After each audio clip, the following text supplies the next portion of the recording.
No ano de 1970, o sertão nordestino amargou uma terrível seca, onde o povo sertanejo tinha que sobreviver de modo lastimável, com o pouco que lhe restava. Na época, o governo federal procurou minimizar os impactos sociais decorrentes dessa estiagem e atender às grandes levas de flagelados. Em anos anteriores, haviam sido criados programas que consistiam na utilização de trabalhadores rurais em obras de pequeno e médio porte, as chamadas frentes de emergência. Uma dessas emergências, como os sertanejos denominavam os locais onde ocorriam as obras desse programa, ficava localizada a cerca de 30 quilômetros ao norte da sede do município pernambucano de Serra Talhada, na região do Pajeú, a 412 quilômetros de Recife, e então com 65 mil habitantes. No final de dezembro de 1970, ali foi realizada a obra de melhoramento da estrada carroçável que seguia até o povoado de Santa Rita, passando pela comunidade de São João dos Gaia e o sítio Serrote Branco. A maioria dos trabalhadores rurais alistados naquele setor eram membros da família Magalhães, cujos integrantes eram considerados um clã familiar tradicional, tidos como pessoas honestas, trabalhadoras, com muitos deles possuindo pequenas propriedades rurais, mas recursos financeiros limitados. Até hoje na região são conhecidos como a família Gaia ou simplesmente os Gaia. No dia 30 de dezembro de 1970, uma quarta-feira, esses trabalhadores estavam reunidos para receber de um funcionário da extinta Sudene o pagamento pela semana trabalhada na frente de emergência. Fazendo a segurança desse funcionário estavam 2 soldados da Polícia Militar do Estado de Pernambuco, que se chamavam Adalberto Clementino de Moura e Alberto Alves de Oliveira, este último conhecido como Alberto Cipriano. O pagamento ocorreu na comunidade de São João dos Gaia, em um local onde hoje existe um grupo escolar. Segundo a reportagem de primeira página do Diário de Pernambuco, edição de 17 de janeiro de 1971, na hora de entregar o miserável salário, o funcionário público da Sudene buscou organizar uma fila e houve algum tipo de alteração entre ele e Edmundo Gaia, tido como chefe da família e da turma de trabalhadores, pois na sequência o pagador mandou que o soldado Adalberto revistasse Edmundo para ver se ele trazia alguma arma de fogo em caso positivo que fosse preso. O material do jornal informa, sem trazer detalhes, que o soldado Adalberto não gostava de Edmundo e, para impor autoridade, empurrou o rapaz, que reagiu empurrando o militar de volta. O soldado então revidou com um violento murro na cara do trabalhador rural. Aí, a coisa desandou. Cícero Batista Gaia tentou apartar a briga entre Edmundo e o soldado Adalberto, quando o outro soldado baleou Cícero. Os Gaia, ao verem Cícero baleado, lutaram como leões. Um deles partiu para cima do soldado Alberto Cipriano. Conseguiu tomar seu revólver e matá-lo. O soldado Adalberto também tombou sem vida. Após as mortes, os membros da família Gaia envolvidos no conflito desapareceram. A morte daqueles 2 policiais gerou a inimizade entre alguns elementos da polícia militar, destacados em Serra Talhada, que ficaram solidários com as famílias dos soldados assassinados. O problema dessa inimizade foi a forma como os policiais agiram contra os membros da família Gaia, que não fugiram. Um grupo formado basicamente de velhos, mulheres e crianças. Os Gaia a partir daí sofreram covardes perseguições com vários casos e torturas, impostas àqueles que sem dever sofreram o pão que o diabo amassou por policiais a fim de descobrirem o paradeiro dos Gaia fugitivos. Foi um procedimento reprovável sob todos os pontos de vista. Em 6 de julho de 1971, 6 meses após o acontecimento em São João dos Gaia, o velho Batista Gaia foi assassinado em Serra Talhada com 5 tiros. 2 facadas e uma forte cacetada na cabeça. O fato se deu quando ele estava no quarto de uma mulher da vida, como se dizia na época, aparentemente denominada Ina, e seu corpo foi então jogado ao lado da caixa d'água da cidade, em um lugar conhecido como Alto do Urubu ou simplesmente Urubu. Surgiram 3 versões acerca da morte de Batista Gaia na cidade de Serra Talhada. A primeira dizia que os autores foram soldados da 17ª Companhia de Polícia Militar. A segunda que o autor foi José Cipriano. E a última versão era que o velho Batista Gaia desempenhara a função de guarda da Coletoria Estadual, atual Secretaria da Fazenda, onde conseguiu muitos inimigos e foi assassinado pelas suas ações como funcionário público. O certo é que os membros da família Gaia não viram ninguém ser preso, julgado e condenado pela morte de João Batista Gaia. Enquanto isso, alguns integrantes dessa família, envolvidos no conflito da Frente de Emergência, estavam detidos na delegacia de Serra Talhada. Vilmar Alves Magalhães, ou Vilmar Gaia, nasceu em 15 de maio de 1949.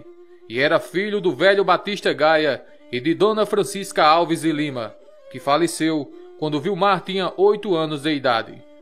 Esse rapaz era uma figura típica do meio rural da região do Pajeú. Nasceu na povoação de Santa Rita.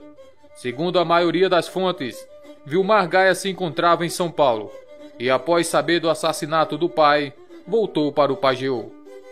Até a época do assassinato do seu pai, Vilmar Gaia não tivera problemas com a justiça. Inclusive, ele havia tentado ingressar na polícia em julho de 1970, no quartel do 5º Batalhão de Polícia Militar, quando este era sediado na cidade pernambucana de Salgueiro.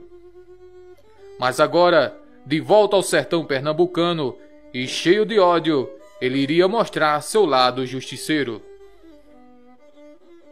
Para a revista Manchete, Vilmar deu uma declaração a Ricardo Noblar, onde buscou resumir sua vingança. Abre aspas. O processo nunca andou direito.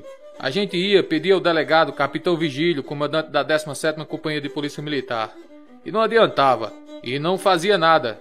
E o que era pior, ainda passava os domingos na casa de José Cipriano, o homem que mandou matar meu pai. Aí compreendi que a justiça tinha que ser feita pela gente mesmo. Fecha aspas. Evidentemente que Vilmar desejava colocar os assassinos do seu pai na alça de mira de sua arma. Para ele, seus alvos prioritários eram José Cipriano, seus familiares e os policiais que ajudaram na morte do velho Batista Gaia. Em uma entrevista, o tenente reformado da Polícia Pernambucana, Davi Gomes Jurubeba, ex-integrante das Volantes que combateram o cangaceiro Lampião e seu bando na década de 1930, comentou que Vilmar Gaia descobriu que os soldados Natalício Nunes Nogueira e Luiz Gonzaga Mendes estavam envolvidos na morte do velho Batista Gaia. Estes possuíam laços de parentesco com a família Ferraz, e este clã foi acusado por Vilmar de protegê-los. Uma outra versão aponta que Vilmar soube que a prostituta que estava com seu pai no dia da sua morte teria traído seu cliente por 500 cruzeiros, pagos pelos assassinos. Ela então teria se arrependido do que fez e narrou tudo ao filho de Batista Gaia. Somente em 13 de janeiro de 1973, um ano e meio depois da morte de seu pai, foi que Vilmar Gaia conseguiu matar com um tiro na testa Arnaldo Alves de Oliveira, o Arnaldo Cipriano, em um bar na cidade de Salgueiro, quando a vítima jogava bilhar. Este era filho de José Cipriano e irmão do soldado Alberto, o mesmo que morreu no penúltimo dia de 1970. Vilmar nunca negou a autoria desse crime. Quando foi preso em 1975, ele afirmou para o juiz de Salgueiro, o Dr. Enéas Bezerra de Barros, que, abre aspas, se Arnaldo Cipriano fosse vivo, eu o mataria novamente. Ele foi um dos assassinos de papai, e eu o escolhi para mandá-lo para o inferno em primeiro lugar. Fecha aspas. Logo, Vilmar focava em outros alvos e angariava novos inimigos e amigos. Se havia militares que Vilmar Gaia desejava ver diante da mira de seu revólver, outros lhe protegiam com o braço forte e estendiam a mão amiga. Seu parente, Lindauro Gaia, comentou em um documentário com direção de Eduardo Coutinho, intitulado O Pistoleiro de Serra Talhada, que após a morte de Arnaldo Cipriano, Vilmar passou a circular livremente ao lado de policiais. Comentou que seu parente ficou dentro da cidade, com a polícia, com a mão por cima dele e até bebendo. Sentindo-se protegido, Vilmar Gaia foi a uma festa na comunidade do Jardim, próximo a São João dos Gaia. Era uma noite de sábado, 22 de junho de 1974, bem no período de festas juninas, e ele foi acompanhado de amigos policiais e algumas mulheres. Vilmar começou a dançar com uma dama que era sua prima distante. Seja pela forma de vestir ou de agir, a dança de Vilmar e da parceira começou a incomodar os presentes. Estes foram até Pedro Inácio dos Santos, suplente de comissário de polícia, pedir que ele tomasse providências. Sem outro jeito, Pedro foi até Vilmar e mandou que ele e seus amigos se comportassem, ou fossem embora do ambiente. Com o que aconteceu depois, teria sido melhor ter deixado o casal dançar do jeito que bem entendessem. Logo estourou uma discussão, que gerou um tiroteio pesado, onde foram disparados mais de 40 tiros. O resultado foi a morte de Pedro Inácio, ferimento em 3 homens e 2 mulheres. Segundo o relatório do capitão Jorge, embora não conste nos autos do processo aberto sobre este episódio, Vilmar Gaia também saiu ferido e recebeu tratamento médico no Hospital Barão de Lucena, em Recife. 3 meses depois, em 13 de outubro de 1974, por volta das 7 ou 8 da manhã de um domingo, mesmo estando respondendo ao processo sobre a morte de Pedro Inácio dos Santos, que tinha o número 2746 e corria no 2º cartório da comarca de Serra Talhada, Vilmar Gaia circulava livre e solto em um carro, na povoação de Santa Rita. Então ocorreu na estrada a colisão do seu veículo com o do primo, Antônio Augusto Batista. Ao invés de procurarem resolver o problema na conversa, logo surgiu uma discussão e o clima esquentou. Existe uma versão que durante a troca de palavras ásperas, Antônio Augusto teria ido até o seu carro pegar uma arma e por isso o Vingador do Sertão atirou nele, matando-o na hora. Vilmar, certamente buscando um fiapo de justificativa, comentou em entrevista para o Diário de Pernambuco, em 14 de novembro de 1975, que seu primo Antônio Augusto lhe protegia após o início dos problemas com seus inimigos, mas depois, com medo, passou para o lado da família de José Cipriano. Muita gente em Serra Talhada afirma que isso era mentira. E quase que Vilmar Gaia mata outro primo, nesse mesmo dia. José Augusto Batista, irmão da vítima, se dirigiu para o local e foi recebido a tiros por Vilmar Gaia. Só não morreu porque entrou no seu carro e fugiu. José Augusto veio até o quartel da 17ª Companhia de Polícia Militar e pediu auxílio. Foi organizada uma patrulha composta de um cabo e 6 soldados a fim de capturar Vilmar Gaia, que descaradamente ainda se encontrava em Santa Rita. Consta que o cabo levou uma submetralhadora calibre 45, completamente municiada. O Vilmar estava no interior de uma casa, quando por volta das 9 ou 10 horas da manhã, algumas fontes apontam que foi à tarde, a polícia chegou. Ao Diário de Pernambuco, Vilmar Gaia afirmou que ao invés de lhe darem voz de prisão, começaram a atirar e, para não morrer, ele se defendeu. O soldado Natalício Nunes Nogueira, seu inimigo implicado na morte de seu pai, entrou pela porta traseira e Vilmar o matou a tiros. Após isso, tratou de fugir. Já o cabo armado com a submetralhadora continuou com a mesma nas mãos e não disparou um único tiro. Com a morte do soldado Natalício, a polícia novamente voltou a circular na região da família Gaia, agora com violência redobrada. Houve invasão de casas, pessoas apanharam e outras foram presas. Zuleide Alves de Magalhães, irmã de Vilmar, ficou detida nas dependências da 17ª Companhia de Polícia Militar. Enquanto a polícia perseguiu os integrantes da família Gaia e corria atrás de Vilmar, as violências se sucediam. Em meio aos conflitos, não demorou para que outros membros da família Gaia pagassem com a vida pelo parentesco com Vilmar. Em janeiro de 1975, foi assassinado o motorista de táxi Francisco Gaia Filho, o conhecido Batinha. Uma noite, ele estava estacionado com seu Fusca na porta do cabaré de Nivalda, quando seus assassinos chegaram e o mataram. Quem socorreu Batinha para o hospital foram as prostitutas, mas nada pode ser feito. Na revista Manchete, edição 1220 de 1975, existe a informação que no dia de sua morte, Batinha foi revistado 3 vezes pela polícia antes de ser assassinado. Vilmar Gaia não demorou para responder essa morte e partiu para a ação. Mais ou menos às 5 da tarde do dia 19 de março de 1975, o soldado Luiz Gonzaga Mendes, outro implicado na morte do pai de Vilmar, ao voltar de um roçado pertencente a seu pai na fazenda São José, distrito de Tauapiranga, foi inesperadamente alvejado no coração com um tiro de um rifle calibre 44. Ele caiu ferido, mas faleceu no outro dia. Segundo a documentação existente, o soldado Gonzaga era casado com Neumar de Araújo Ferraz Mendes, filho do comerciante serra-talhadense Irineu Gregório Ferraz, que prestou depoimento junto às autoridades pelo assassinato do genro. Irineu afirmou que Antônio de Souza Mendes, irmão de Gonzaga, testemunhou o crime e apontou como autores da emboscada Vilmar e um soldado reformado da Polícia Militar de Pernambuco. Vale frisar que, além de sogro do soldado Gonzaga, Irineu Ferraz era primo do soldado Natalício Nunes Nogueira.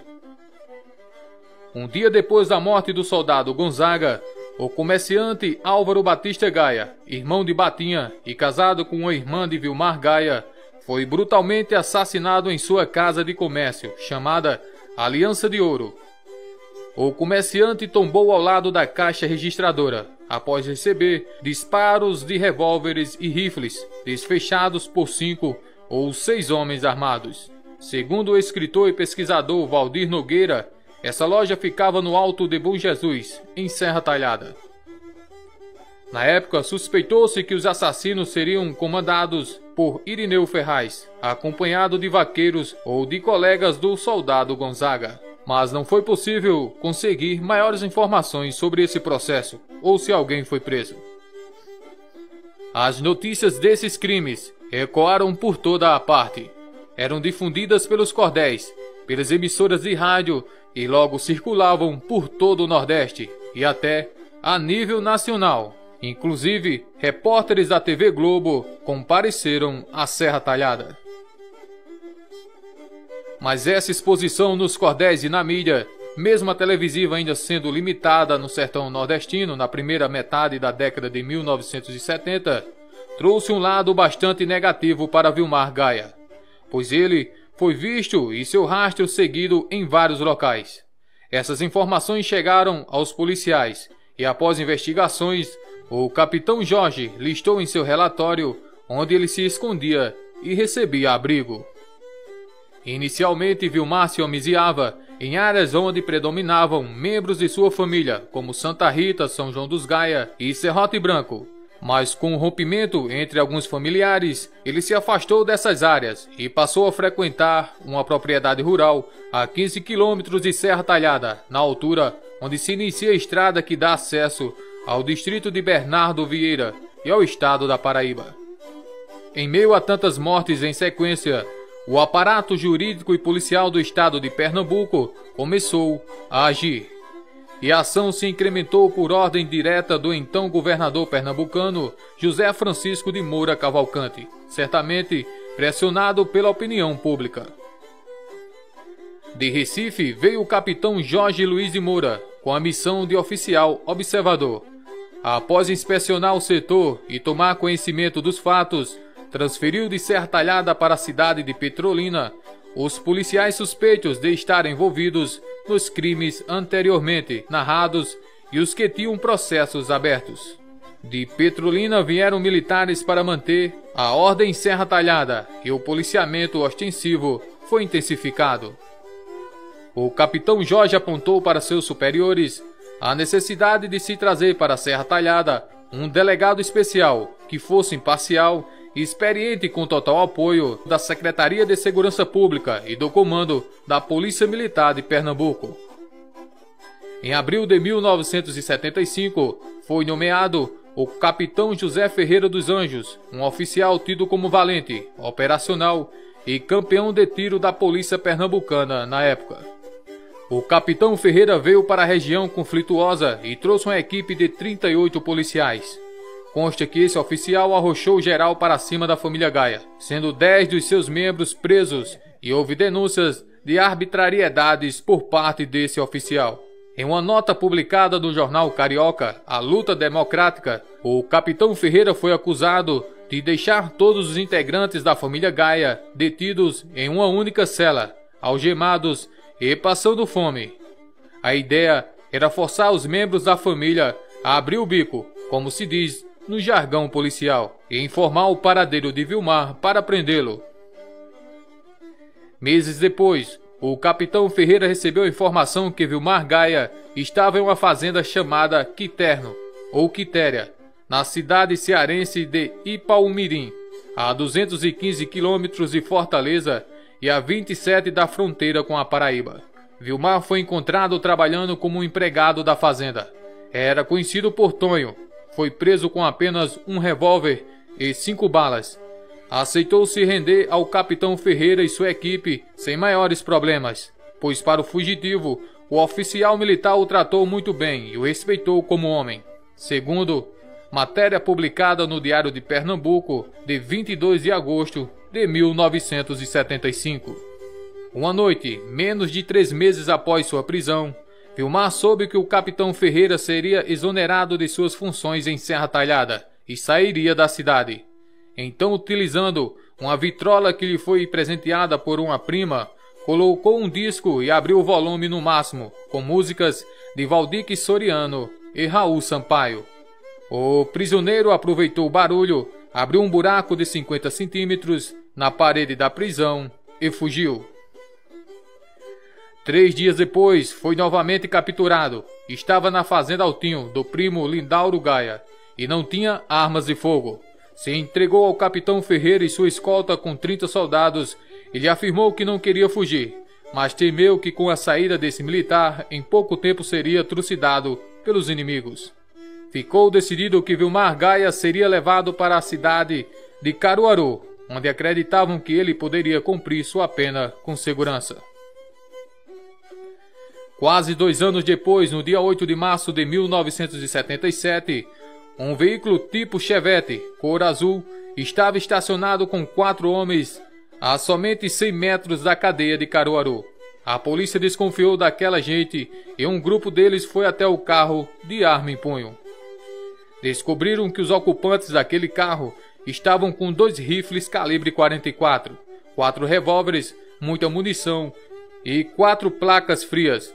Eles vieram de Serra Talhada e tinham uma missão: matar Vilmar Gaia.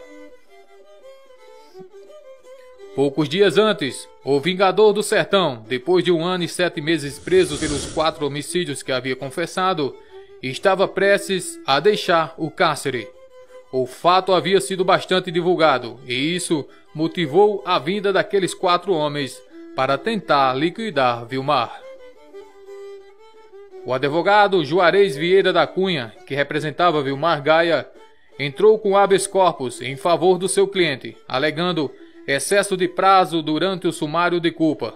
5 desembargadores do Tribunal de Justiça de Pernambuco concederam o habeas corpus por unanimidade, mas se pronunciaram afirmando que aquilo era um desprestígio para a justiça pernambucana, que se demonstrou incapaz de cumprir os prazos mais elementares para o desenrolar dos processos.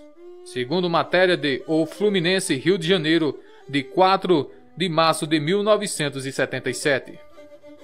Após a saída de Vilmar Gaia da cadeia de Caruaru, não há nada oficial referente ao mesmo. São várias versões que são abordadas sobre o destino de Vilmar Gaia. Simplesmente, o Vingador do Sertão sumiu dos holofotes. Essa foi a história da saga do Vingador de Serra Talhada Vilmar Gaia. Se gostou do vídeo, deixa seu like. Se não é inscrito no canal, se inscreva. Valeu e até mais!